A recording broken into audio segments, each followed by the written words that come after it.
माटी के दहिया पे कराना गुमान हो, एक दिन छूट जाई दुनिया जहान हो। सुनो ना, माटी के दहिया पे कराना गुमान हो, एक दिन छूट जाई दुनिया जहान हो।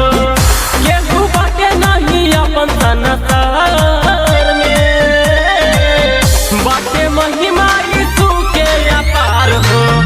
सच्चा बाटे यीशु के दरबार हो, चला यीशु के शरण एक बार हो। सच्चा बाटे यीशु के दरबार हो, बाटे महिमा यीशु के अपार हो।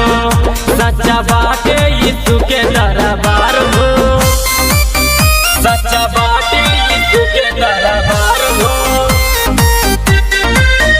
बाटे महिमा यीशु के अपार हो।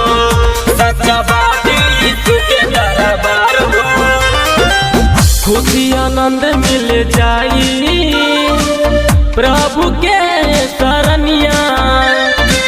पाप से मिली छुटकारा, काला यीशु के भजनिया, काला यीशु के भजनिया।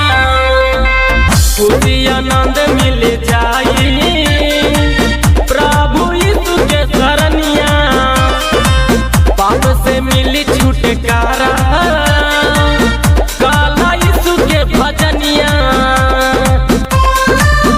चर्चा होता वे कौआ जवार हो, बाटे महिमा प्रभु के अपार हो।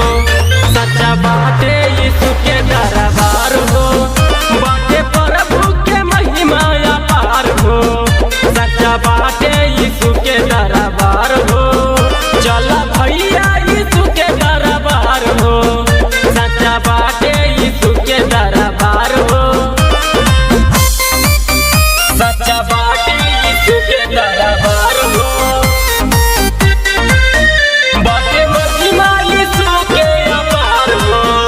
सच्चा बाटे यीशु के दरबार हो, अंधर के आँख देला प्रभु, कोढ़ी के देवे ले काया।